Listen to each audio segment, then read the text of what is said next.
Hello friends, मैं doctor Ketan Shah Ahmedabad Gujarat से। इस वीडियो में हम बात करेंगे पैनिक डिसऑर्डर, पैनिक अटैक जो आते हैं वो, फियर और एंजाइटी।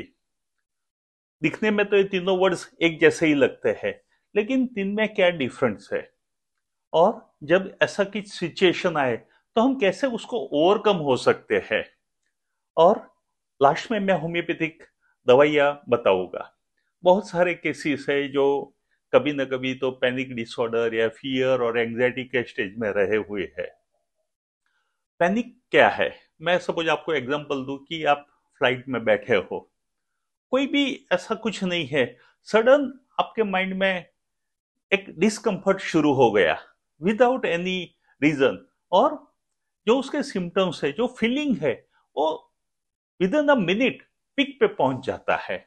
जैसे कि किस तरह के सिम्टम्स होते हैं, तो होता है कि एक तो हार्ट बीट पल्पिटेशन बढ़ जाता है, हाथ पैर में पसीना होता है, बॉडी शिवर होने लगता है, चॉकिंग सेंसेशन होता है, मुंह में ड्राइनेस आ जाती है, और ऐसा कुछ डर जैसा लगता है, लो फीलिंग लगता है।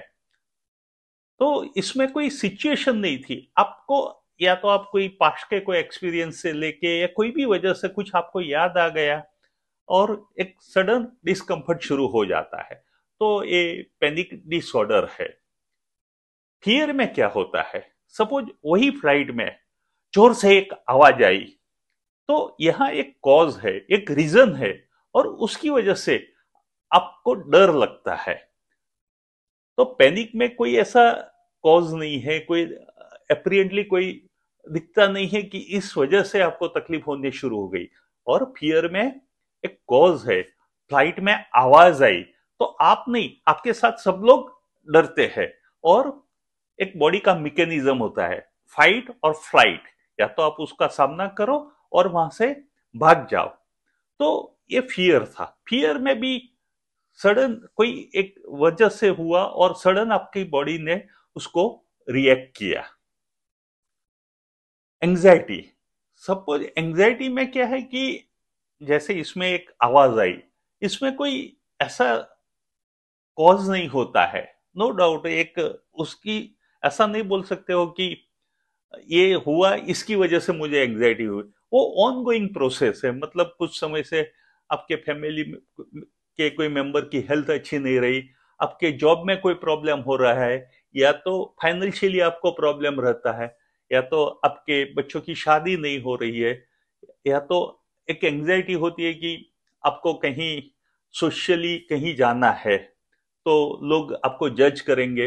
तो इस तरह से anxiety about health, anxiety about family, anxiety about financial condition, बहुत सारी एंजाइटी अबाउट हेल्थ, बहुत सारी एंजाइटी रहती है।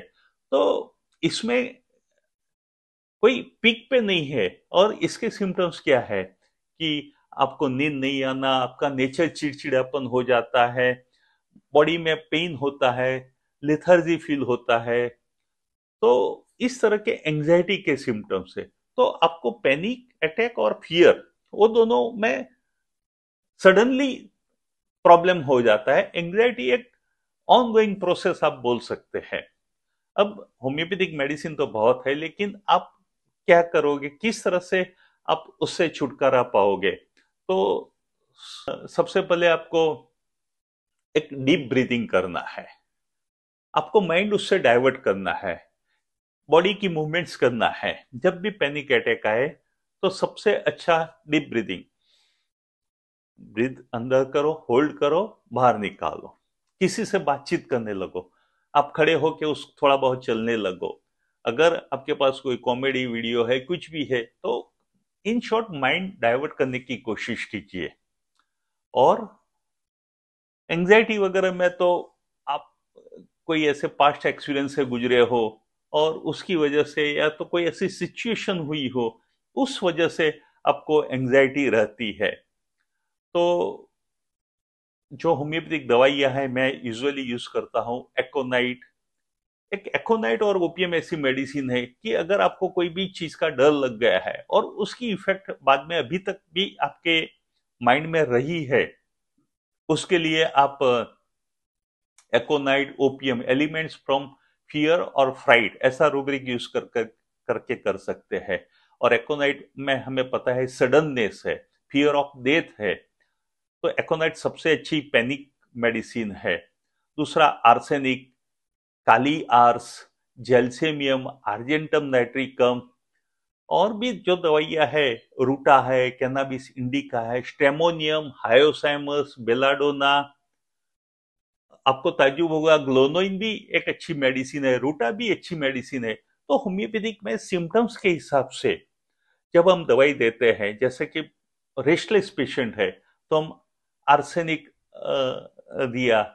अगर और भी जो बहुत जिसको डार्क का, अंधेरे का डर लगता है, उसको हमने स्टेमोनियम प्रिस्क्राइब किया, मतलब क्लिंगिंग, अंधेरे की डर की वजह से किसी को पकड़ लेता है तो हम स्टेमोनियम प्रिस्क्राइब करते हैं। वायलेंट नेचर का पर्सन हो तो हम बेलाडोना प्रिस्क्राइब करते हैं।